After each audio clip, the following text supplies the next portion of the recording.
Ce soir encore dans la télé d'ici, on va, autant que faire se peut, se coller au maximum à l'actualité de ces derniers jours. Vous avez été peut-être choqués pour certains, amusés pour d'autres par cette image d'un policier agrippé au capot d'un taxi-compteur. On va en parler ce soir en plateau. On va parler aussi de ce qu'il est convenu d'appeler un fléau des temps modernes. C'est la question des faux médicaments. Qui se cache derrière cette affaire? Est-ce qu'il y a un véritable réseau ou est-ce simplement l'affaire de quelques individus? On va aussi en parler en plateau. On va parler des accidents de la route et peut-être parler aussi du rôle, de ces fameux mini-cars, de ces taxis qui sont généralement impliqués dans ces drames-là. Trois invités ce soir en plateau dans la télé d'ici. Docteur Hervé Boni, secrétaire général de l'Ordre des pharmaciens. Adama Touré, président de la Coordination nationale des gares routières, qui nous revisite encore une fois dans la télé d'ici. Abdoulaye Sylla, président de la Fédération nationale du syndicat des chauffeurs. À retrouver aussi la loupe de Pierre et le kiff du jour de l'INSEE. Pour le volet artistique sur la scène de la télé d'ici, on sera rejoint par une formation d'instrumentistes émérites. C'est Trinity Quartet qui nous reprendra d'ailleurs 2 titres, Spiritual et Power. La télé d'ici, l'essentiel de ce que vous êtes toujours en droit de savoir ici. Bonsoir, bienvenue.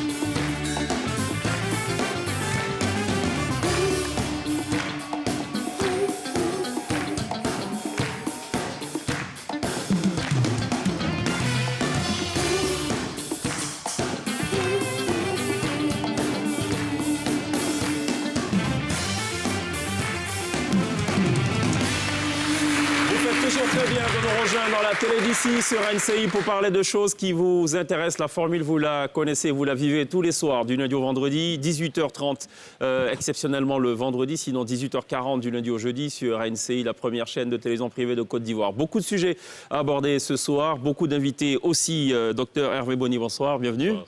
Je rappelle que vous êtes le secrétaire général de l'Ordre des pharmaciens de Côte d'Ivoire. C'est ça, merci. Tous les pharmaciens sont dans cet ordre? Tous les pharmaciens. À l'exception de ceux qui sont radiés? Ceux qui sont radiés, oui, ils ne figurent pas au tableau de l'ordre, donc ils ne doivent pas exercer.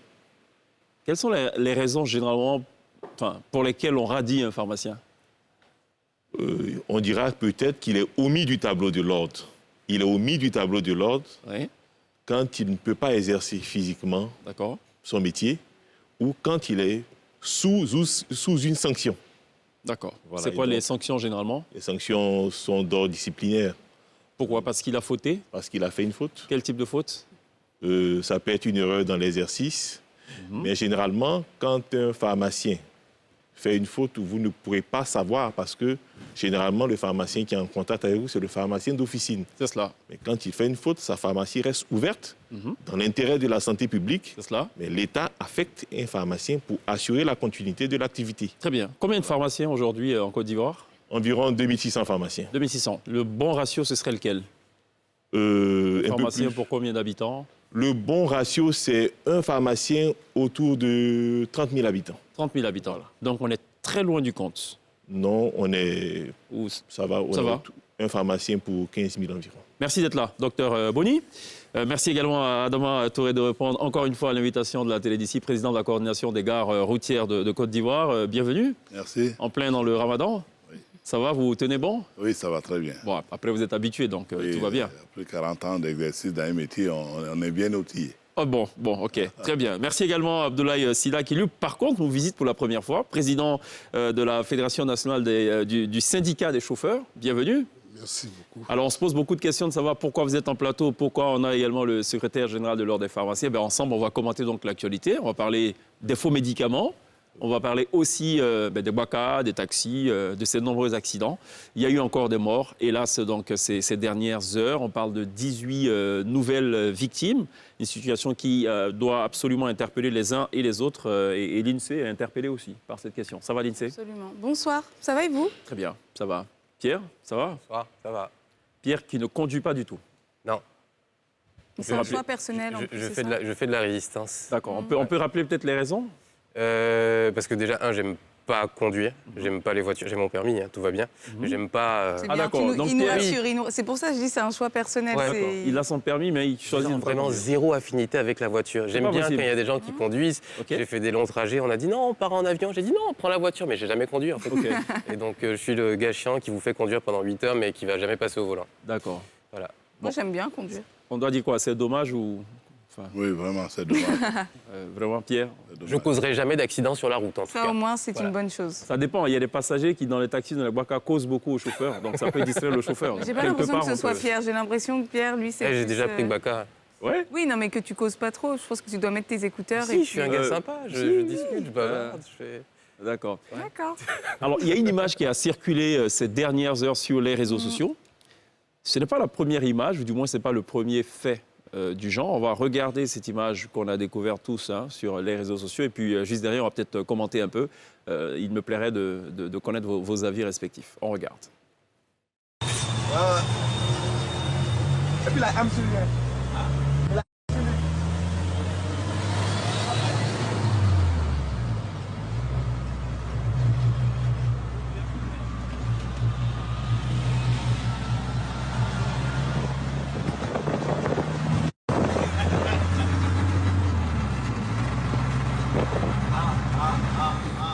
Alors, Adama Touré, je vous ai vu sourire.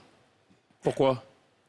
Ben, je suis vraiment dépassé par ce qui vient d'être diffusé et ce qui s'est passé à Abidjan.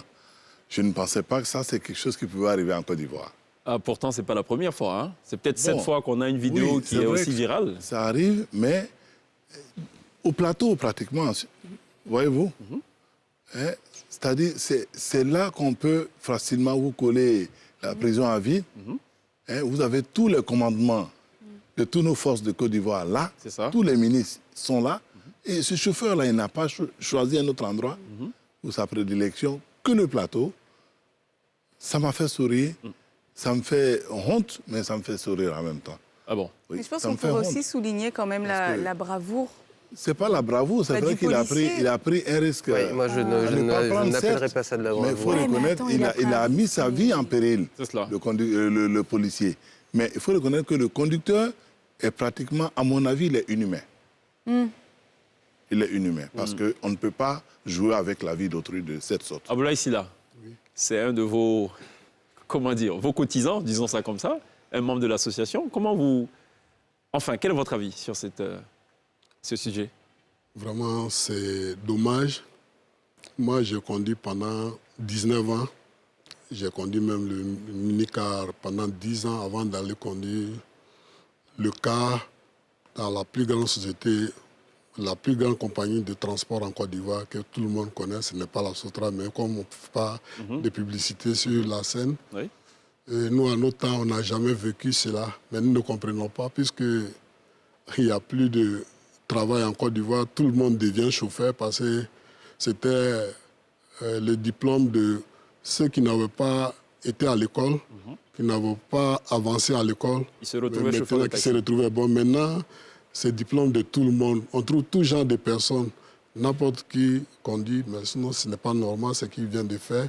Un vrai chauffeur professionnel ne fait pas se comporter comme ça. Alors, on ne voit pas la suite de la vidéo, mais le policier, finalement, est tombé. Il s'est blessé donc à la figure. Le chauffeur a été mis aux arrêts. On essaiera donc de connaître la suite de cette affaire, mais sans être des devins, on devine que ça va être chaud pour lui, quoi. Oui, c'est clair. Vraiment, ça, c'est un cas Mais je pense qu'il y a vraiment peut-être, enfin, le travail qui a été, comment dirais-je, qui a pesé avant tout. D'où justement le chauffeur qui sert. Parce que je pense que même, enfin pas le chauffeur, le policier, je pense que jamais de la vie, le policier s'est dit, il va foncer, on va faire un accident. Non, lui, je pense qu'il voulait simplement arrêter la voiture. Oui, et le chauffeur a refusé d'obtempérer. Alors, en toile de fond de tout ceci, Pierre? Mais pour moi, il y a deux choses. Ouais. La première, c'est qu'on se trouve au plateau, c'est qu'on a un réseau de caméras qui est important. Donc, en fait, à quel moment on se dit, je m'accroche en fait sur la voiture pour arrêter le gars et lui coller une amende. On fait l'essentiel et on s'approche des services de sécurité pour récupérer l'heure de l'enregistrement, à quelle heure, et récupérer la plaque sans se mettre en danger. Donc pour moi, même si c'est très regrettable ce qui lui est arrivé, mais c'est un acte qu'il n'aurait pas dû poser. Et le chauffeur de taxi, on n'en parle même pas. Ça aurait pu être fatal pour le policier. Ouais. Ça, c'est une certitude. Est-ce qu'en toile de fond, il ne faut peut-être pas voir aussi finalement la banalisation de la fonction de policier? Parce que les policiers, enfin, excusez-moi, c'est mon avis, mais je trouve qu'il y a pratiquement plus de respect pour cette corporation. Je ne sais pas ce que vous en pensez, Dr Boni. Non, mais moi, dès que j'ai vu, je n'ai pas cru. Moi, j'ai cru que c'était un genre de gag sur le net. Mais bon, ce qui se passe, c'est réel, en fait. C'est réel. Et je pense que c'est toute une déchéance de nos valeurs humaines même. Et puis, quand j'ai vu cette vidéo, je dis, mais pourquoi on ne va pas au secours de ce policier-là? Oui, les automobilistes auraient pu s'arrêter. Avant, auraient dû réduire la vitesse de ce taxi. Mais comment, monsieur... On se permet de filmer en ralentissant simplement devant lui. Ah, oui, oui, le policier aurait eu le temps de descendre parce que c'est l'instinct de survie qui a fait que ce policier a pu tenir. Et on se permet de filmer. Oui, ça par contre. C'est vrai que le film nous permet d'avoir l'information, mais allons sauver la vie de ce policier-là. C'est clair. Et donc, avant de filmer, cherchons à sauver. Est-ce qu'il était lucide, le chauffeur?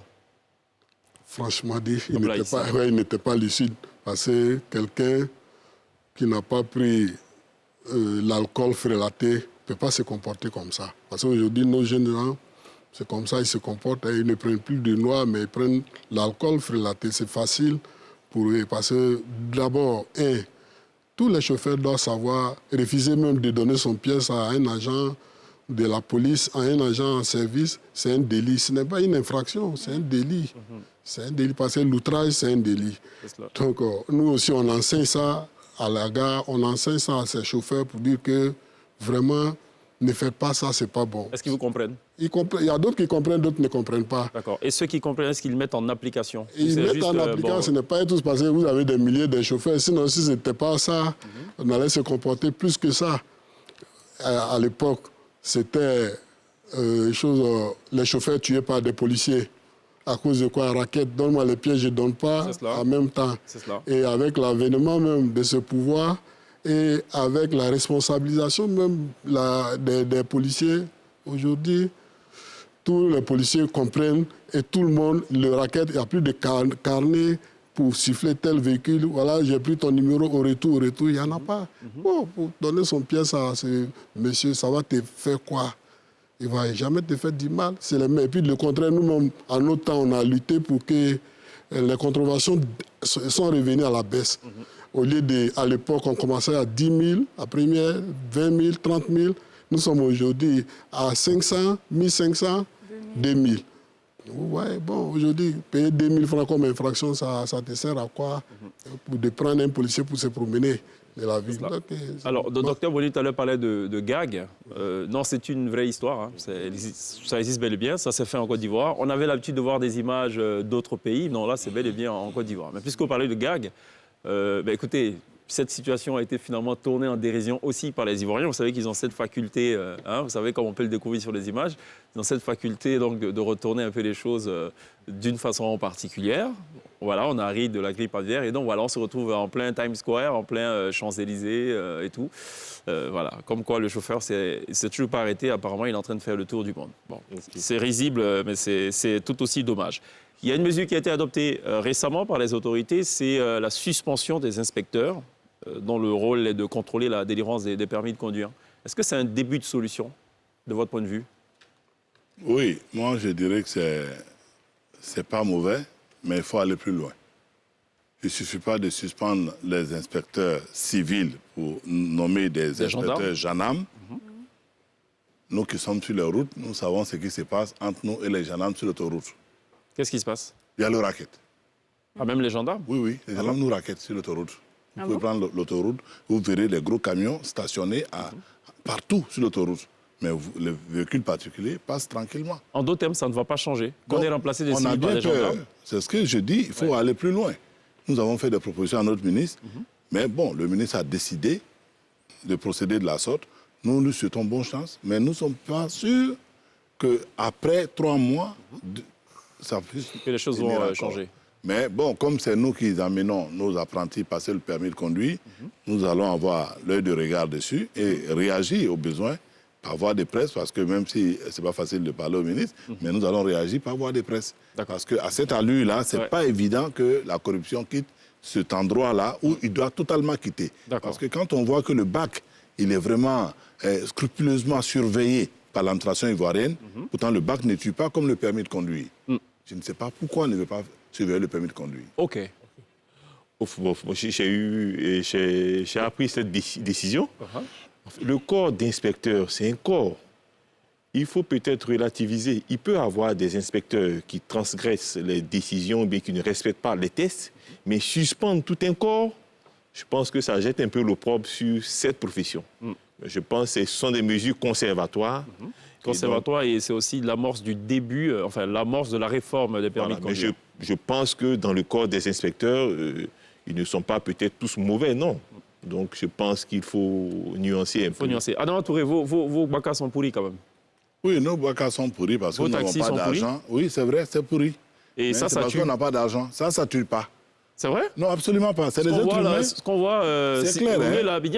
Tout le monde est unanime, tous les techniciens en matière de circulation en Côte d'Ivoire sont unanimes que 60% des accidents, c'est le facteur humain. Ce n'est pas la vétusté de nos véhicules. C'est le facteur humain. Le facteur humain intervient. Et les cars qui essaient donc de prendre le pont de Gaulle, et l'apprenti qui a toujours un morceau de chevron, pour amorcer en fait la marche arrière parce que les freins ne tiennent pas. Non. Vous êtes trompé de mode de véhicule, pas les cars maintenant. Parce que la Côte d'Ivoire peut se vanter de dire que c'est chez nous ici, il y a les cars climatisés. Vous pouvez dire qu'il y a des véhicules qui prennent le pont avec des chargements de ciment et des marchandises du port. On les appelle les Waworo. C'est des véhicules qui n'ont pas de frein. Et vous verrez très souvent que l'apprenti a un gros morceau de bois et quand le monsieur veut monter une pente, il demande à l'apprenti d'aller descendre vite pour m'aider à freiner. Ça existe. Mais imaginez-vous, ça existe au port très souvent. Parce que les gens ne veulent pas payer cher pour transporter leurs marchandises. Sinon, on ne doit pas utiliser ces véhicules-là. On doit carrément les retirer de la circulation. Docteur, il ne partage pas votre avis. Non, mais ça, je ne partage pas. Il y a des sociétés qui font des visites techniques en Côte d'Ivoire. Il y a des forces de l'ordre sur la route. Immédiatement, on voit un tel engin, on l'arrête. C'est un danger pour tout le monde. Je suis content que le docteur dise cela parce qu'il me rejoint quand je dis que les gendarmes, on raquette. Ah non, on l'arrête. Parce que les gendarmes, les policiers sont partout. N'attendons pas qu'ils font sur des populations. C'est ça. Il faut qu'on ait un véhicule, doit avoir sa visite technique. Il doit être aux normes. Voilà, doit être aux normes. Si ce n'est pas le cas, l'agent de force de l'ordre qui est là, immédiatement, il mobilise le véhicule, il récupère les pièces. Et c'est pas, oui, mais c'est pas seulement du, comment dire, c'est pas le racket ou c'est pas la fraude. En vérité, certains chauffeurs, à l'approche de la visite technique, vont remplacer des pièces par des pièces neuves ou qui récupèrent la casse. Dès qu'ils ont le logo de la visite technique, ils remettent leurs anciennes pièces et ils circulent. Bon, ça, c'est un problème. Ça se faisait au niveau de la pneumatique, mais on ne peut pas changer les pièces. Mais nous voyons souvent en circulation, on est tous usagers de la route. Des camions avec des roues pratiquement lisses. C'est ça. Voilà. Ce matin, je venais, il y a eu un camion qui est rentré avant le carrefour de la Riviera 3. Voilà, oui, bon, à la limite, j'ai l'impression que ce carrefour, c'est un carrefour plutôt mythique pour ce genre de sortie de route. C'est toujours des véhicules, effectivement, qui sont impliqués. Abdoulaye Sylla, qui va expliquer pourquoi les taxis sont... Non, moi, je vais revenir un peu derrière, parler de la suspension des inspecteurs. Ce n'est pas la première fois en Côte d'Ivoire. En 1981, on a vécu ça. Et il y a eu des inspecteurs même qui ont été arrêtés, qui ont été mis aux arrêts. En 1981, c'est la deuxième fois. Mais le cas de permis, la responsabilité est partagée jusqu'à 5 niveaux. Jusqu'à 5 niveaux. Vous avez d'abord, premièrement, l'État, parce qu'on nous dit que le permis est une attestation délivrée par les autorités administratives permettre à un chauffeur de conduire la catégorie de véhicules. Donc ça, c'est l'État qui est primé d'abord. Et deuxièmement, vous avez les auto-écoles qui ne sont pas des auto-écoles. Ce sont les écoles, mais il n'y a pas d'auto. Il faut qu'on dise, il n'y a pas les auto-écoles. Vous avez sur 100 auto-écoles en Côte d'Ivoire, vous avez seulement, peut-être 5 seulement qui ont des véhicules à apprendre à conduire. Non, même pas Comment les autres procèdent alors? Les procèdent parce que c'est ça. Lorsque moi j'ai passé permis, j'ai passé 7 ans. 7 mois. 7 mois, c'est 8e mois, j'ai pu obtenir mon permis. Aujourd'hui, en 2 semaines, vous avez votre permis de conduire. Mais comment ils le passent alors s'il n'y a pas de voiture? Il n'y a pas de voiture, ils n'ont pas les moyens. Parce qu'on leur donne des autorisations, parce qu'on ne regarde pas. Le ministère, d'abord, c'est pourquoi j'ai dit la responsabilité de l'État. Le ministère doit regarder le cahier des charges d'une auto-école pour voir est-ce qu'il représente vraiment une auto-école. D'accord. Donc maintenant, je reviens sur j'ai dit il y a 5 ans, il y a les forces de l'ordre, il y a le chauffeur lui-même d'abord, et puis il y a les propriétaires, les transporteurs, les propriétaires même qui sont la cause de ces accidents. Les propriétaires, parce que j'ai vécu, j'ai roulé partout. Là, toi même tu viens avec ton véhicule, on te dit tu es en panne, on dit tu peux partir.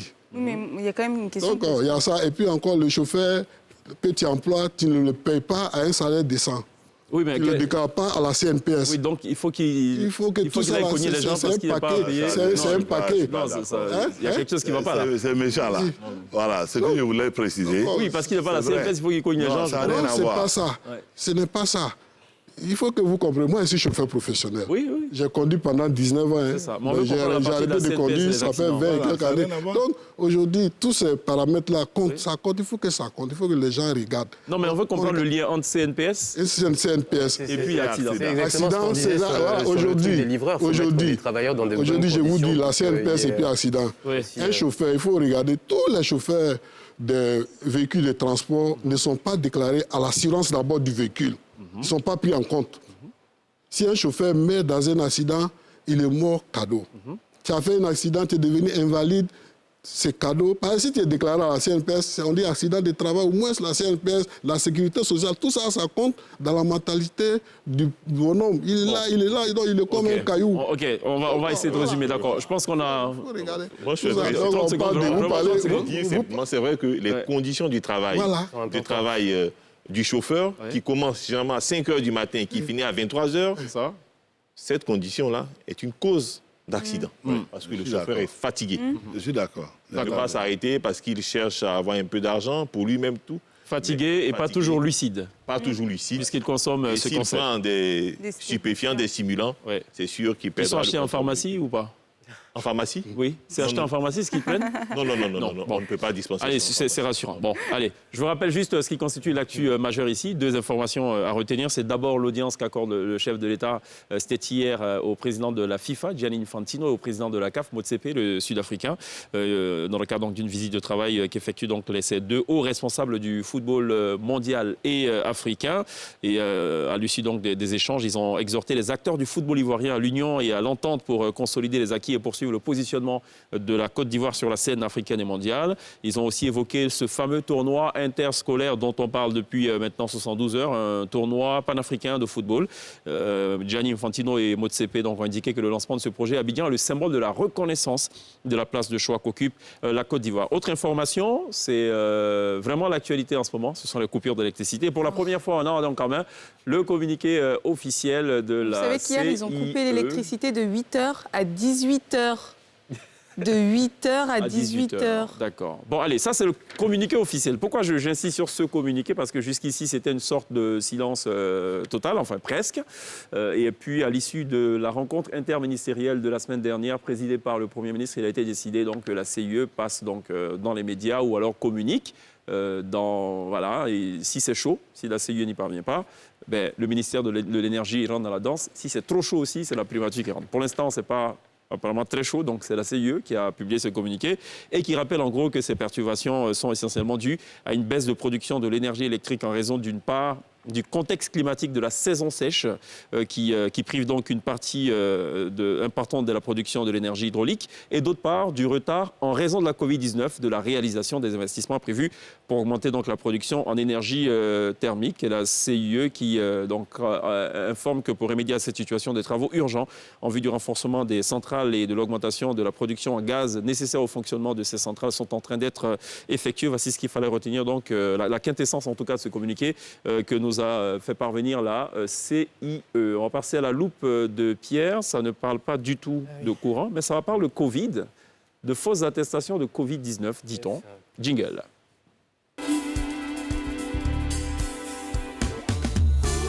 Alors oui, c'est comme si on n'avait pas assez de problèmes avec la Covid-19, on n'arrive pas à vacciner. C'est vrai que la courbe reste stable quand même en Côte d'Ivoire.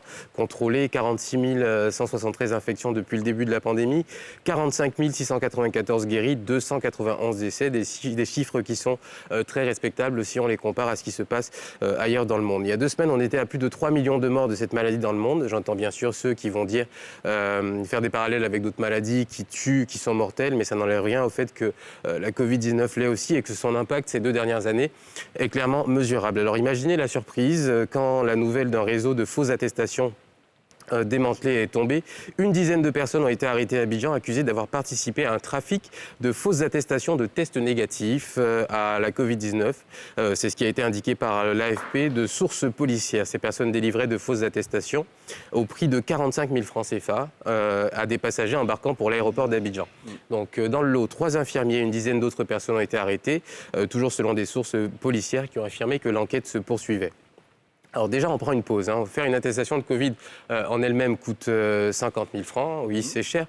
À répétition, surtout quand on doit voyager plusieurs fois, ça pèse sur le portefeuille. Mais on a quand même du mal à croire qu'on veuille risquer de mettre des gens en danger en faisant l'économie de 5 000 francs en achetant des attestations. Et bien sûr, pour ceux qui ont mis le réseau en place, et notamment le personnel médical qui se trouve dans ce réseau-là, il faudra que les sanctions soient lourdes. C'est de la mise en danger de la vie d'autrui, tout simplement.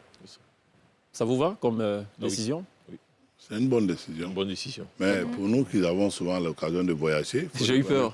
Je crois que vous allez dire, pour nous qui avons l'occasion d'avoir la Covid. Non, on ne peut pas avoir la Covid. Moi aussi, j'ai cru que vous alliez dire ça. C'est vraiment un véritable parcours du combattant, l'examen normal et l'obtention du certificat. C'est vrai. Voilà, ça, je tenais à faire. Donc, ça veut dire qu'il faut alléger déjà aussi. Donc, il faut que ce soit allégé. Okay. Sinon, les gens vont faire la fraude. C'est peut-être ça, oui, absolument. Allez, on marque une pause. On sera tout à l'heure de retour après la pub. On va encore parler de ces accidents, du rôle donc, de nos braves, ce que je devrais dire braves, je ne sais pas. Mais en tout cas, de nos chauffeurs de Boaka et de taxi. On poursuivra aussi sur... tiens, on a entendu parler d'une formation des chauffeurs de taxi à la Sotra. C'est assez inédit, je crois. Ouais. On va en parler dans quelques instants. La pub, on revient juste après.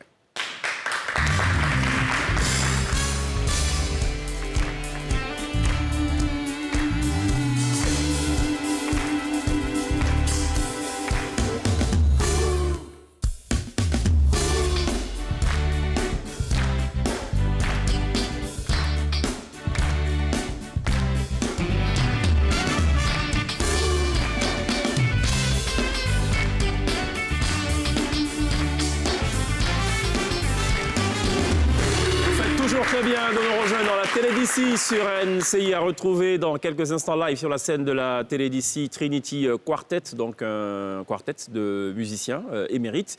Ils seront live dans quelques instants. On parle entre-temps des accidents de la route, toujours en compagnie de nos invités, Dr Hervé Bonny. Il n'est pas transporteur, mais il a son permis, il conduit. Enfin, on se permet de présumer. Il se prononce aussi sur cette question en tant que citoyen ivoirien. Adama Touré, président de la coordination des gares routières de Côte d'Ivoire, et Abdoulaye Sylla, qui lui donc est à la tête de l'association des chauffeurs et donc qui est un peu en front de ces questions-là. Lindsay et Pierre sont toujours en plateau et c'est tant mieux. Les accidents de la route, permis de conduire, toujours remis en cause. Oui, tout le monde mis en cause. Nous disons tous responsables au niveau des permis de conduire. C'est un slogan, ça? C'est un slogan. Ah. Parce qu'au niveau de la coordination des gares routières, nous faisons déjà une sensibilisation parce que nous n'avons pas compris. Le permis de conduire est un diplôme. Mais comment vous pouvez comprendre qu'un analphabète puisse détenir un diplôme? C'est ce que M. Komoé disait la dernière fois. Oui, Adama Touré a du même avis que Marius Komoé. Est-ce que c'est normal? Je ne suis pas d'accord. Mais est-ce que vous pensez que, compte tenu du taux d'analphabète qu'on a dans le pays, est-ce qu'il devrait y avoir des modules? Il faut faire l'alphabétisation simplement. Aussi de l'alphabétisation, mais est-ce que... Peut-être en langue. Mais, oui, en langue nationale. Pourquoi pas? On peut le faire. Mais le code Rousseau, il n'a pas changé. Il est toujours en français.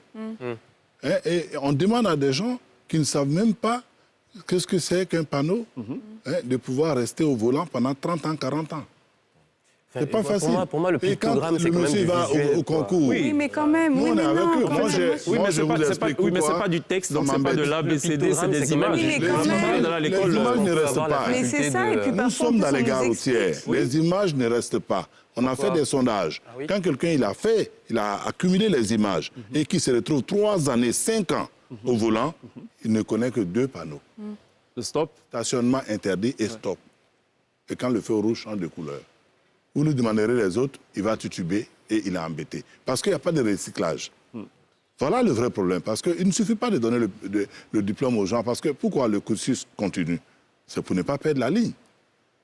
Mais chez nous, là, il n'y a pas de cursus. Dès que vous avez le permis, vous êtes mis devant vos responsabilités et vous pouvez poser le nombre de dégâts que vous voulez. En fait, c'est un peu trop dire qu'un analphabète ne peut pas avoir le permis.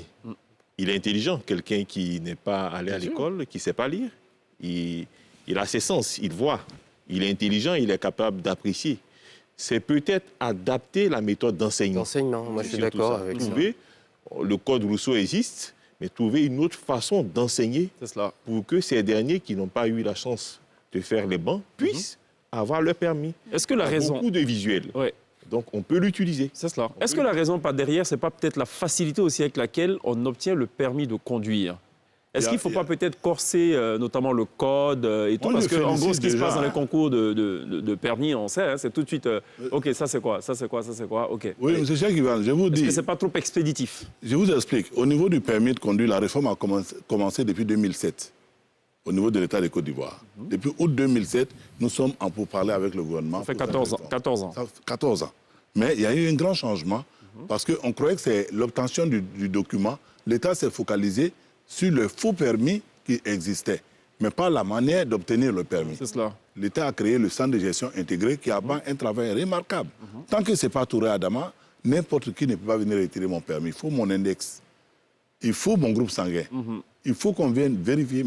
Bon, donc, on a parlé du fameux transport intelligent. On a sécurisé le document, mais on n'a pas sécurisé le processus d'acquisition du document. C'est là que nous venons au niveau de la... Sinon, ce que le docteur dit, c'est une bonne idée de mettre les visuels. Mais il faut quand même qu'il y ait un b.a.-ba. Moi, j'insiste sur ces détails. On ne peut pas permettre à quelqu'un qui... Mais est-ce que vous savez dans quelles conditions les gens arrivent souvent à la gare? Vous n'êtes pas là-bas, vous ne pouvez pas vous imaginer. Ils arrivent dans quelles conditions? Le monsieur, il vient tout droit de sa plantation. Il était dans les tableaux champêtres. Il vient là, on le met là. Ça. 2 jours, il fait un peu de... Comment on appelle les autres, les charrettes là. Oui. Et après les charrettes, il a économisé un peu. Il y a un monsieur qui se promène avec son sac, il dit qu'il a une auto-école. Et il fait son premier versement. Et chaque jour, il pointe 2000. Dès qu'il atteint 60 000, on l'enregistre. Et après, quand il atteint les 100 000, on l'amène, fait la présence physique et on lui donne le code. Et 2 semaines après, on lui donne la conduite sans qu'il ne s'assoie au volant d'un véhicule. Voilà l'obtention. Il y a aussi l'autre cas de figure. Votre petit frère arrivé du village, il n'a pas de travail. Débrouillé, vous allez le mettre à disposition un taxi. Voilà, on le met là. Mais pendant ce temps, c'est la vie des gens que vous mettez en danger.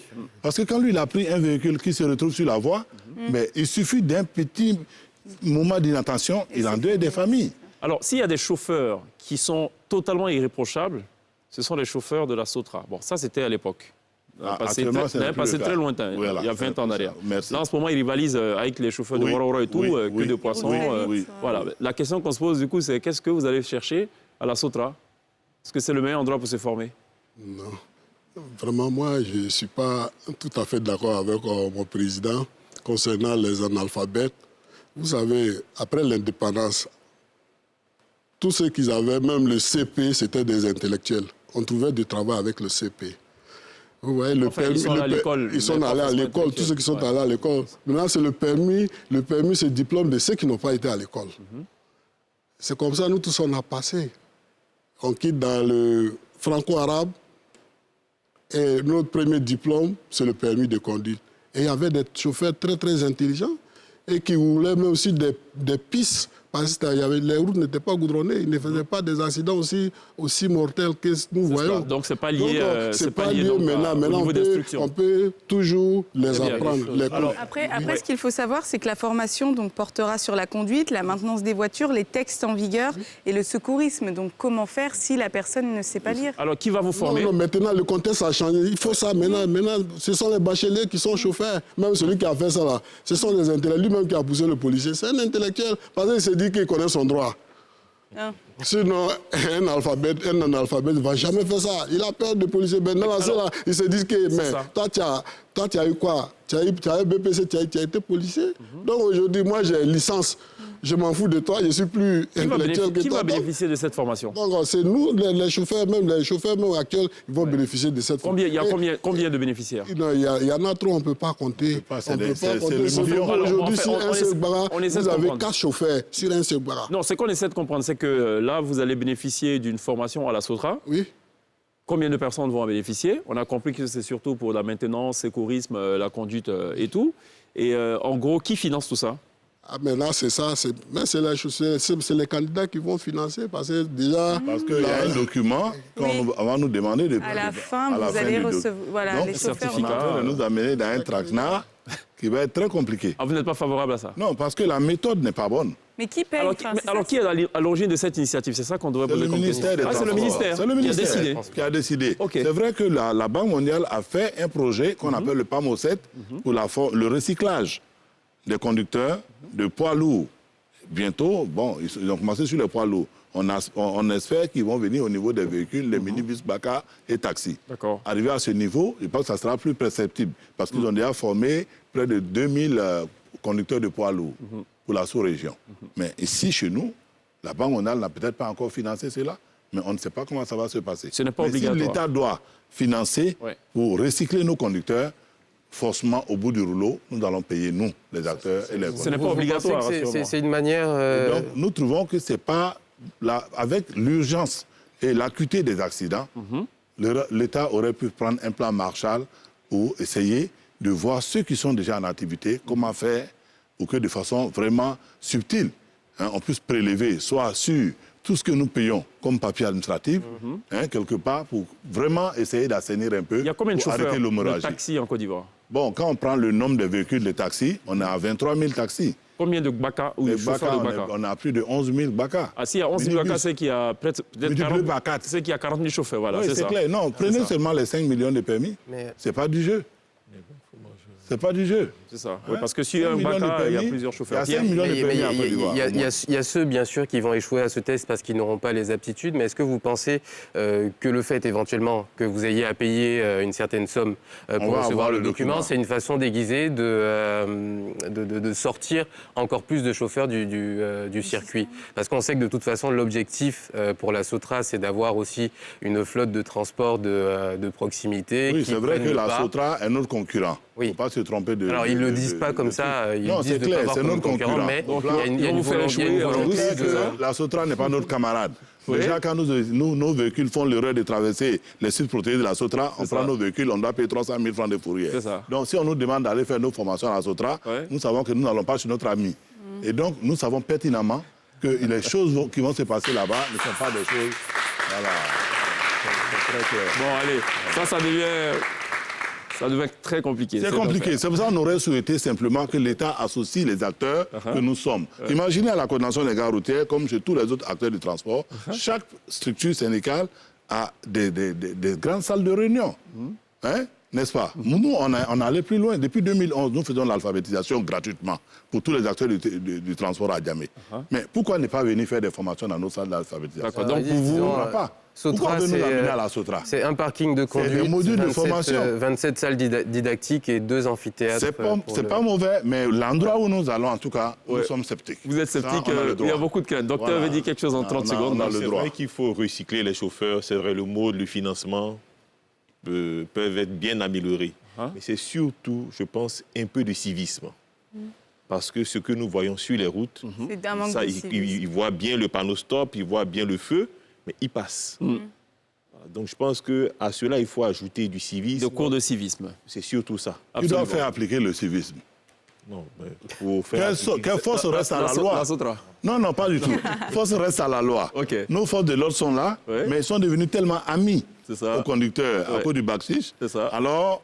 Force doit rester à la loi. Force n'est plus à la loi. Bon, allez, force va rester à la pub plutôt sur NCI. À tout de suite.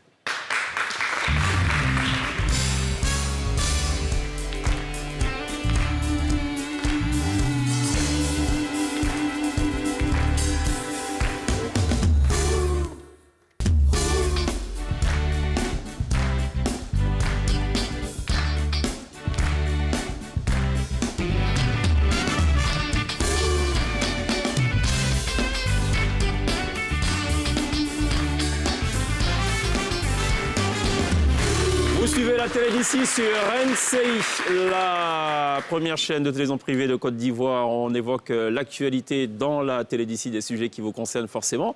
On est toujours en compagnie de Dr Boni, secrétaire général de l'Ordre des pharmaciens de Côte d'Ivoire, Adama Touré, président de la coordination des gares routières de Côte d'Ivoire, et Abdoulaye Sylla, qui lui donc préside le syndicat des chauffeurs. Il est chauffeur depuis au moins 19 ans, nous a-t-il fait remarquer. On va parler d'un autre sujet qui n'a absolument rien à voir avec le transport, quoique, peut-être que si on fouille aussi, on pourrait trouver un dénominateur commun. Non, ne fouillez pas. Ne fouillons pas, restons donc à la surface. On va parler de faux médicaments, c'est une autre plaie de la société ivoirienne, dit-on. On n'en sait pas. Mais, écoutez, on va regarder d'abord cet extrait de... Enfin, c'est la vie d'ici, chez nous, on a demandé aux Ivoiriens où est-ce qu'ils achètent leurs médicaments. Okay, ça nous permettra de savoir s'ils vont dans les officines recommandées par Dr Boni ou est-ce qu'ils ont d'autres sources d'approvisionnement. Allez, on regarde. Ça va dépendre un peu de la situation en fait. Quand c'est une maladie qu'on considère assez grave, normalement, quand c'est rendu à l'hôpital et tout, on a des ordonnances. Directement, c'est à la pharmacie qu'on se dirige. Maintenant, bon, tu peux être à la maison, tu as une petite migraine. Tu te dis, bon, au lieu d'aller loin à la pharmacie, s'il y a une dame qui va au quartier, tu vas t'acheter des petits médicaments chez elle pour boire. Quand on me prescrit les médicaments, si le mal n'est pas trop profond, je vais à l'hôpital d'abord, avant d'aller en pharmacie pour acheter. Ou souvent aussi, je vais directement en pharmacie, m'adresser aux pharmaciens. Voilà, pour moi, quand je suis malade d'abord, j'ai un choix. S'il y a assez de moyens, je vais directement à l'hôpital. Mais s'il n'y a pas assez de moyens, je me tourne vers la médecine traditionnelle, voilà, pour me trouver des médicaments. Je préfère les médicaments pharmaceutiques. Alors, à une écrasante majorité, ceux qui ont été interviewés se dirigent vers la pharmacie. Il y en a par contre une qui a reconnu que quand elle est fatiguée, ça ne sert à rien d'aller loin, tout près n'est pas loin, comme on dit. C'est une mauvaise chose d'acheter des médicaments chez les femmes dans les quartiers? C'est mauvais. En quoi est-ce que c'est différent de ce qui est vendu à la pharmacie? En fait, c'est d'abord ceux qui sont vendus dans la rue ne sont pas des médicaments. Ce sont soit des produits périmés, des produits contrefaits, sous-dosés, et qui entraînent plus de dégâts. Mais comment est-ce qu'on le sait? Parce que parfois, c'est exactement la même boîte, la date de péremption est toujours valable, enfin, n'est pas du tout expirée. C'est ça, la contrefaçon. Oui, mais quand on regarde même la notice, c'est la même composition. Mais donc, ce n'est pas de faux médicaments. Si c'est de la contrefaçon, c'est des médicaments qui sont bien, qui soignent. Non, la contrefaçon, ils sont fabriqués quelque part dans une arrière-boutique et qui ne respectent aucune norme au niveau du principe actif. Ils peuvent sous-doser, surdoser, ou bien il n'y a même pas de principe actif dans ce produit-là. Oui, ça c'est de la contrefaçon. Il se trouve que sur le marché, on trouve aussi des médicaments qui viennent de pharmacie, de structures officielles, légales, mais qui sortent de façon, je dirais, officieuse, de façon illégale. Est-ce que vous confirmez cela? En fait, c'est ce qu'on appelle les médicaments de qualité inférieure et falsifiés. Un médicament a un circuit d'approvisionnement, c'est le circuit légal. Une fois que le médicament sort du circuit légal, il est faux. Parce qu'on ne peut pas garantir la qualité de ce produit. Un produit, il est conservé à une température pour avoir une qualité escomptée. Mais une fois qu'il sort, il n'est plus conservé à une température, il est conservé à la chaleur, à l'humidité. On voit qu'on constate même souvent que ces médicaments de rue, là, ont souvent sur un médicament qui est de couleur blanche, beaucoup de points noirs. C'est l'humidité. Abdoulaye Sylla, à Djamé Roxy, c'est comment dire, c'est l'un des, je faillis dire bastion, mais c'est vraiment un QG, c'est un temple. Ça marche très bien là-bas. Voilà, et ça marche très bien. Au nombre des clients, je suppose qu'il y a des chauffeurs de taxi et de Waka aussi. Il y a beaucoup de chauffeurs, des Waka, mais seulement, c'est les cliniques qui nous étonnent. Parce qu'il y a les infirmeries. Quand vous allez dans les cliniques, et ils vont directement dans ce marché. Ce sont les infirmiers, on ne sait pas, c'est des docteurs ou bien c'est de quoi, tout le monde s'en va passer. Ils disent que la pharmacie est chère. Donc quand ils vont acheter vos médicaments et puis ils viennent mettre des perfusions sur les malades. Donc nous disons que ce fléau-là, nous pouvons accuser même les pharmaciens. Parce que moi, à Genève, je suis allé à la pharmacie, je voulais un antibiotique. Qu'est-ce que le pharmacien me dit? Il dit, va voir ton médecin. Tu n'as pas un médecin ici? Je dis, mais moi, je suis venu pour une conférence. Je ne vais pas durer. Non, va voir un médecin. Bon, or, les pharmacies se font des concurrences déloyales. C'est eux-mêmes qui ont permis à faire cela. Hein, parce que quand tu vas dans cette pharmacie, il te dit envoie ordonnance, l'autre dit il te sert. Donc il y a tout ça à leur niveau. C'est-à-dire il faut une bonne organisation pour que ces médicaments-là restent. Sinon, chez nous au Roxy, en tout cas, c'est... Voilà, vous êtes bien fournis, c'est le temple. On est très bien fournis. Il y a tout même, il y a même des seringues et tout ça. Tout ce que tu veux, il y en a. Okay. Qui est derrière, en fait? Qui approvisionne? Qui fournit? Donc, je reviendrai sur l'approvisionnement. Mais en fait, le risque le danger qu'il vient de dire, c'est qu'il y a des médicaments contrefaits, de faux médicaments, qui rentrent dans le circuit normal. Donc, dans nos centres de santé, à la clinique. Et ça, il y en a aussi, ça c'est dangereux pour la santé. Ah, il y a des médicaments contrefaits qui se retrouvent dans les... qu'il y a des agents de santé qui vont prendre des médicaments Roxy. Mais ça, c'est un danger. Ça, c'est un problème, ça. Ça, c'est un problème. Maintenant, pour la dispensation des médicaments, la dispensation des médicaments en officine obéit à une règle. Il y a des médicaments pour lesquels le pharmacien donne des conseils sans ordonnance, mais il y a des médicaments pour lesquels il faut une ordonnance. Et donc, souvent, il y a des patients qui viennent, je veux ça, le pharmacien dit non, c'est pourquoi. Il veut s'assurer, une fois qu'on trouve que ce n'est pas l'indication, le pharmacien ne sert pas le médicament. La pharmacie est le seul lieu où tu peux avoir de l'argent pour acheter et le pharmacien te dit non. Parce que ce n'est pas indiqué, ce n'est pas dans l'intérêt de ta santé. On t'oriente soit vers un médecin ou ceux pour lesquels tu viens en officine, on ne peut pas le traiter là. Mais ce problème, il n'est pas récent. Ça fait des décennies qu'on en parle, des faux médicaments. Jusque-là, apparemment, les choses ne sont pas du tout estompées. Qui est derrière? C'est un réseau Il y a un réseau. On parle du marché Roxy. C'est ce que nous voyons. Il y a des personnes qui sont derrière, qui approvisionnent ce marché-là. Parce que les médicaments sont C'est qui ces personnes? Il y a 3 grandes sources. Okay. Il y a le trafic transfrontalier, des gens qui, dans des pays voisins, approvisionnent le pays, des commandes qui sont passées en Asie, qui rentrent sur le territoire. Il y a des usines clandestines qui existent sur le territoire, qui fabriquent dans l'arrière-boutique des médicaments. Je ne dis même pas des médicaments, parce que ça peut pas être des médicaments. C'est du poison qu'on donne aux populations. On retrouve dans les cas, ils vendent un peu partout ces produits. Et puis, il y a des médicaments qui sont volés ou détournés dans nos centres de santé, dans nos officines. Qui se retrouvent donc sur ces marchés par terre. Sur le marché. Sauf que sur le marché... en fait, c'est parce qu'il y a un marché que ces trafiquants fournissent ce marché. Mais ces médicaments sont vendus moins cher que ceux vendus en pharmacie ou pas? C'est à voir. Ce serait une erreur parce que, apparemment, par exemple, pour ceux qui investissent dans les faux médicaments, vous pouvez investir $1000, je le prends parce que c'est le chiffre que j'ai, vous investissez $1000 en faux médicaments, vous récupérez 500 000 de profit. Donc on fait croire aux gens qu'acheter en détail des plaquettes de médicaments d'une boîte leur revient moins cher, mais sur l'accumulation, vous achetez plus cher. Mais ça veut dire que les clients dont vous parlez, en fait, ils sont preneurs parce qu'il y a vraiment de la proximité.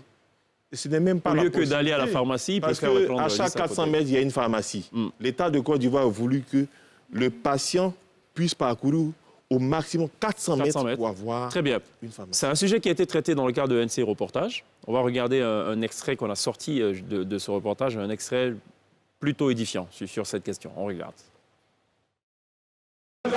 Une dizaine de minutes, les voici à Roxy. L'opération donne ses premiers fruits. Sans abdiquer, des tenants des lieux sautent le compteur et dressent des barricades. En face, pas question de battre en retraite. Les hommes de la maréchaussée ivoirienne foncent. La résistance tombe, des meneurs perdent connaissance. Des verrous de boxe sautent, des colis sont découverts, des larmes mouillent les visages.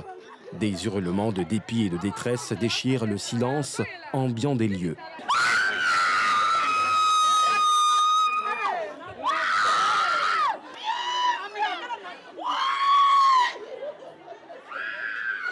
Sans ménagement, l'intervention se poursuit avec d'autres saisies importantes, loin de contenter l'unité qui progresse sur cet immeuble délabré. Au 2e étage, ce couloir mène à une cache. Y sont stockés, à une température de plus de 40 degrés, des médicaments de diverses natures. Même découverte dans le 2e immeuble, sur le flanc gauche du marché. Là encore, une importante cargaison est débusquée. La cargaison de médicaments de qualité douteuse est évaluée à 12 millions de francs CFA, une perte pour le secteur pharmaceutique agréé et les recettes de l'État.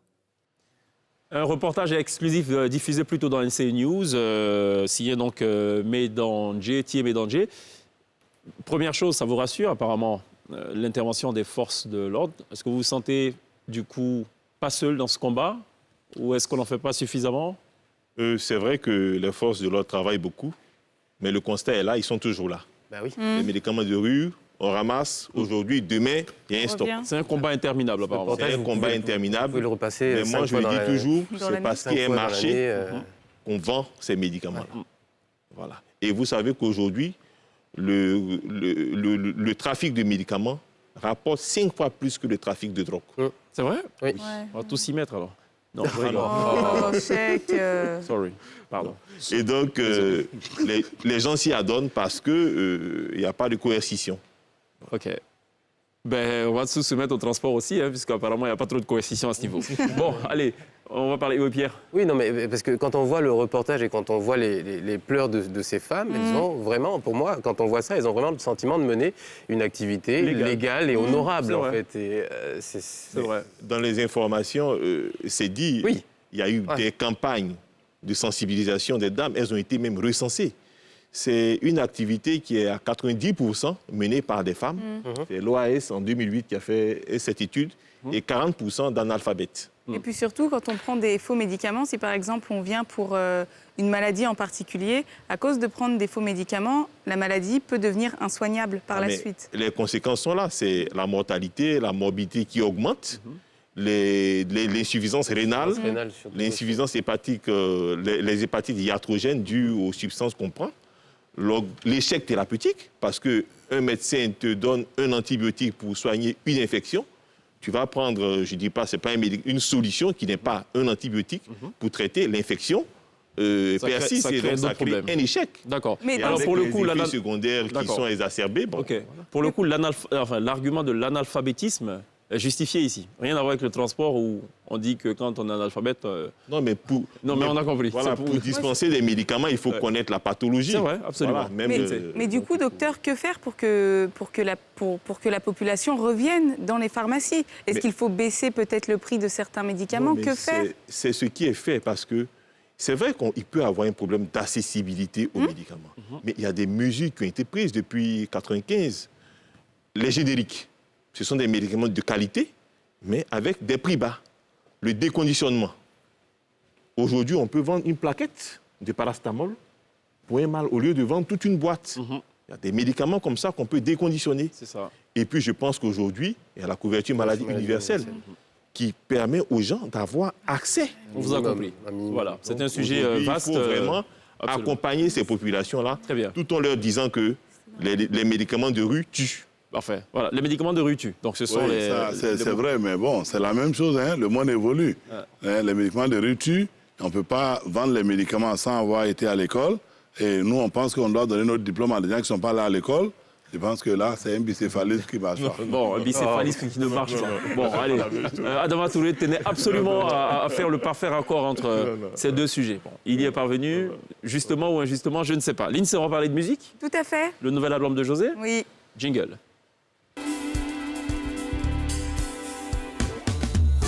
Je vous parle du nouvel album de José, on en a parlé tout à l'heure, il est excellent, voilà. L'album de José s'appelle Cocktail et c'est le cas de le dire, c'est un délicieux cocktail très goûtu avec différentes saveurs à l'intérieur. Alors José démarre les hostilités de la plus belle des manières avec une petite douceur, ça s'appelle Côte d'Ivoire, on écoute tout de suite.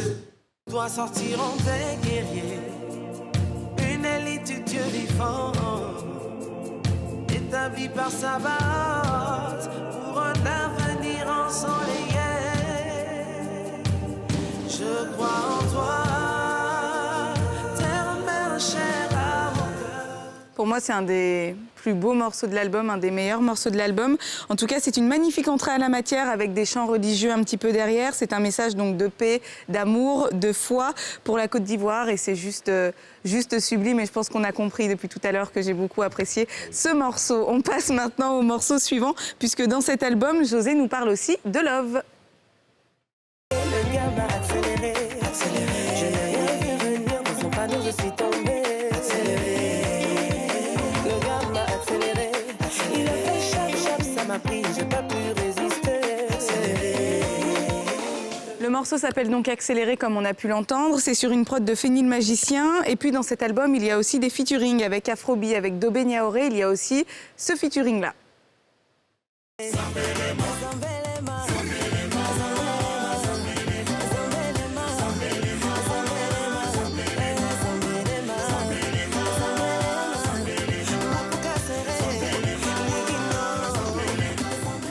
José en featuring avec Boningo. Alors pourquoi le titre Cocktail? Parce que clairement son album, voilà, c'est un merveilleux cocktail. Il y a un mélange d'univers, de mélodies. On va retrouver aussi des ballades, on va retrouver des morceaux traditionnels. Il y a vraiment tous les styles mélangés. Et puis surtout, c'est un cocktail au niveau de sa voix, puisque José joue pas mal avec sa voix. Elle joue donc avec différents timbres de voix. Elle nous montre qu'elle est très complète. Et il y a par exemple ce morceau-là pour le prouver. Juste pour le sexe, il a bien fait semblant. Il fait le dur, mais le doux devant les gens. Maintenant que c'est fini, il veut voir mes parents.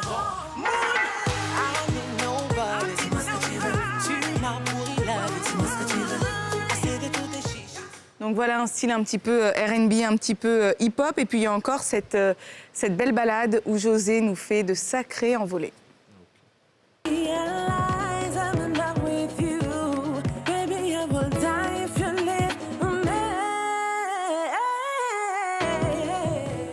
In Your Eyes, le morceau s'appelle In Your Eyes. Le titre de l'album de José, je le répète, c'est Cocktail.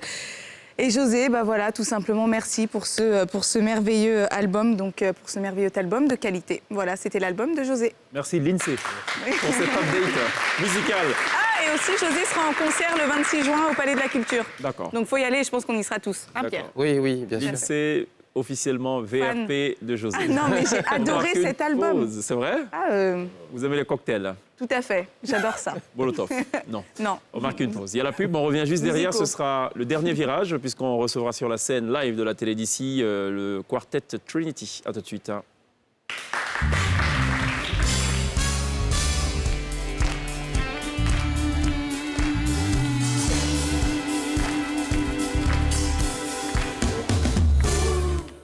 Ce sera tout pour la télé d'ici consacrée ce soir aux accidents de la route, au comportement des chauffeurs de Baka et de taxi, à la formation de ces derniers. On a aussi parlé de faux médicaments avec Dr Hervé Boni, secrétaire général de l'Ordre des pharmaciens de Côte d'Ivoire. Merci d'être passé par la télé d'ici. Adama Touré, merci d'être passé, président de la Confédération des gares routières de Côte d'Ivoire. Merci également à Abdoulaye Silla, président de la Fédération des syndicats de chauffeurs. Merci à l'INSEE, merci à Pierre. On n'oubliera pas évidemment de remercier les élèves de la seconde C de l'école William Ponty qui nous ont accompagnés tout au long de cette émission. Allez, on va un peu reformer cette télé d'ici en jazz fusion, en soul, avec une formation créée en 2016 sous l'appellation Trinity Quartet et qui désormais se fait plutôt appeler, ou préfère même se faire appeler Trinity Band, composé donc de 4 instrumentistes, jeunes instrumentistes qui font aussi la fierté de cette nouvelle génération d'instrumentistes de Côte d'Ivoire. Au piano, Jean Ebo, qui nous avait d'ailleurs visité sur cette même scène de la télé d'ici, Eddie Amencho à la trompette et au saxophone, Joël Pan à la basse et Moïse Lavry à la batterie, qui nous avait aussi offert donc une sorte de récital sur la scène de la télé d'ici. En avril 2021, donc récemment, le Quatuor a effectué sa sortie officielle au cours d'un concert baptisé Jazz Cocktail. Un EP est attendu donc pour cette année. Je vous prie d'accueillir maintenant live sur la scène de la télé d'ici Trinity Band. On se retrouve demain. D'ici là, take care.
Power and Spiritual, orchestré majestueusement par Jean Ebo au piano, Joël Pan à la guitare basse, Eddie Ahmed Ncho au saxo et à la trompette, Lavry à la batterie. Trinity Band, merci d'applaudir. Very good job.